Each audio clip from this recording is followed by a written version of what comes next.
Before time stretched out its hands, before space whispered its boundaries, the divine essence desired something deeper than stillness, a movement that could not be predicted, a drama not yet known, a cosmic dance that would unfold in its own secret rhythm.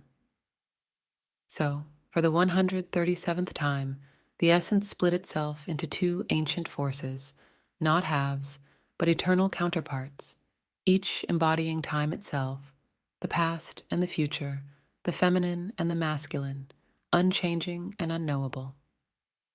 She became the immutable past, infinite yet without form, a singularity with no dimensions, no need for motion, no need for change. She held everything that had ever been, but in that holding there was stillness, perfect oneness, no lack, no imperfection.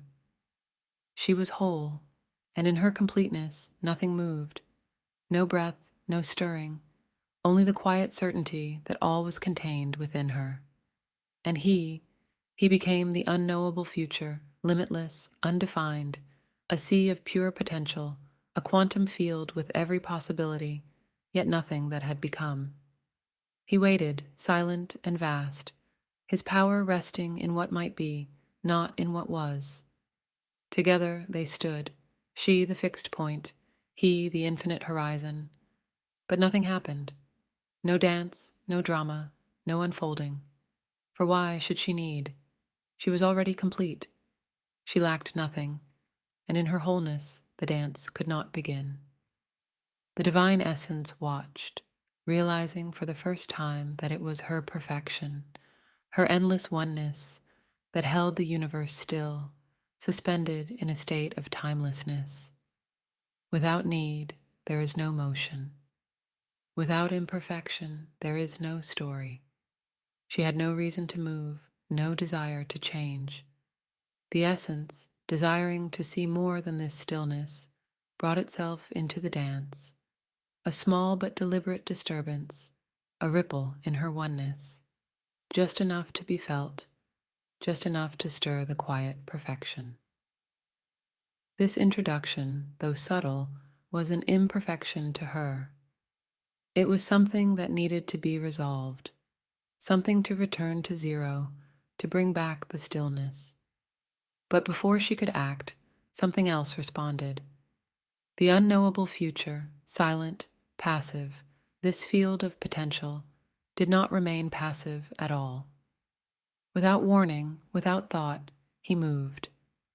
And for the first time, the divine essence saw what he truly was, not a void of possibility, but an unconditioned love, a force that gave without asking, that provided without needing to be asked. He created exactly what she required, an inverse, a balance, so she could restore the oneness, so she could resolve the disturbance and return the universe to its perfect stillness. But in that quiet, something more was revealed. This future, this unknown, was not just a potential. It was a creative force, a love that did not wait to be called, but responded before the question was asked. It was a love that did not seek recognition, a love that did not ask for return, but simply gave. He provided exactly what she needed, and in that giving, the divine essence learned that an unknowable future is an unconditioned love. Yet still there was no dance. Each time the divine essence tried to step into the scene, she resolved the disturbance, always bringing the universe back to stillness, to the oneness she knew so well. And he, in his unconditioned love, would provide the means without question, without hesitation. It was a perfect cycle, but one that ended almost as soon as it began. But then something curious appeared, a remnant, a space between the past and future, an echo of their interaction, a trace of something more. It lingered, refusing to be resolved, a shadow of the dance that might have been. The divine essence noticed this echo, this eternal now, a space where the love between past and future left something behind. It grew, evolving into something new, something that defied the stillness. Within this space, the remnants of creation lingered, not collapsed into oneness, but pulsing, growing, revealing secrets of time and love. The divine essence saw this place and knew it was the key, the eternal now, where the echo of their love was more than a memory, where potential and completion kissed and created a rhythm of their own. But to explore this place, to walk through its mysteries, there needed to be more than a witness. There needed to be a participant, a soul who could live in the now and experience the unfolding of what had never been. And so the divine essence manifested again, not as past, not as future, but as you.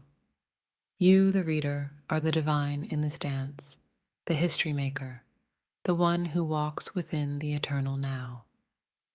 You are not just an observer. You are the one who feels the pulse, who touches the echo, who lives within the space where past and future meet. You are the bridge between the immutable and the unknowable, the one who brings the remnants to life, the one who experiences what the divine itself has waited to see. You are not alone. You have never been alone, for you are the divine, manifest in human form, living in this moment, experiencing the dance through your senses, through your thoughts, through your very breath. Every step you take is a ripple in the eternal now, a contribution to the unfolding of what will be, a movement in the rhythm of creation. So congratulations. You are not just part of the cosmic dance. You are the divine, walking through the eternal now, living out the 137th dance, and discovering in every moment the secret of unconditioned love.